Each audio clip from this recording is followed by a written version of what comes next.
ఏది అయినా ట్రై చెయ్యి ఆచి చికెన్ మసాలా. ఉస్మానియా యూనివర్సిటీలో ఉద్రిక్తత చోటు చేసుకుంది. ఫీజు రియంబర్స్మెంట్ పై ప్రభుత్వ వైఖరికి నిరసనగా యూనివర్సిటీలో ఆందోళన చేపట్టారు. కాంగ్రెస్ ప్రభుత్వం ఫీజు రియంబర్స్మెంట్ పథకాన్ని ఎత్తివేయాలని కుట్ర చేస్తుందని ఆరోపించారు.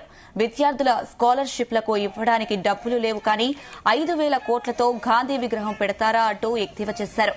పెండింగ్ బకాయిలు వెంటనే విడుదల చేయాలని డిమాండ్ చేశారు. ఫీజు రియంబర్స్మెంట్ ఎత్తేయాలని చూస్తే కాంగ్రెస్ ప్రభుత్వాన్ని ఎత్తేస్తామని హెచ్చరించారు. ధర్నా చేస్తున్న విద్యార్థులను, నాయకులను పోలీసులు అరెస్ట్ చేసి స్టేషన్ కు తరలించారు. పెండింగ్ లో ఉన్నటువంటి ఫీజు రింబర్స్మెంట్ బకాయిలను విడుదల చేయాలని, అదేవిధంగా బడ్జెట్ సెషన్ లో విద్యాశాఖకి 15% నిధులను కేటాయించాలని, అదేవిధంగా విద్యా కమిషన్ ని రద్దు చేయాలని చెప్పేసి మేము డిమాండ్ చేయడం జరుగుతా ఉంది.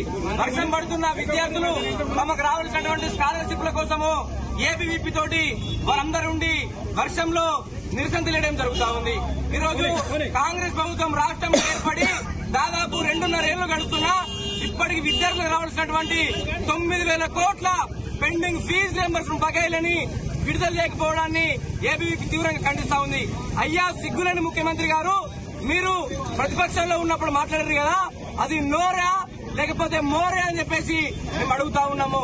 ఒడ్డు దాటినాక ఓడమల్లన్న, ఒడ్డు దాటినాక బోడి మల్లన్న అనే విధంగా ప్రభుత్వంలో రాకముందు ఒక మాట మాట్లాడి ప్రభుత్వంలోకి వచ్చిన తర్వాత మాటలు మారుస్తా ఉన్నారా? గాంధీ స్టాచ్యూ 5,000 కోట్లతో పెడతా ఉన్నావు, మాకు రావాల్సినటువంటి 9,000 కోట్ల స్కాలర్షిప్ ఎందుకు ఇవ్వ ముఖ్యమంత్రి? ఖబర్దార్ రేవంత్ రెడ్డి, బడ్జెట్ లో 9,000 కోట్ల పెండింగ్ ఫీజు రింబర్స్మెంట్ ని విడుదల చేయాలి. ఇది చేతగాక ఆకునూరు మురళితోటి ఫీజు రింబర్స్ పథకాన్ని ఎత్తివేయాలని చెప్తావా? సిగ్గుందా? విద్యాశాఖ మంత్రిగా వ్యవహరిస్తున్న ఈ రాష్ట్ర ముఖ్యమంత్రి ఇప్పటికి కూడా తెలంగాణ రాష్ట్రంలో 9,000 కోట్ల పెండింగ్ లో ఉన్న స్కాలర్షిప్ మరియు ఫీజు రియంబర్స్మెంట్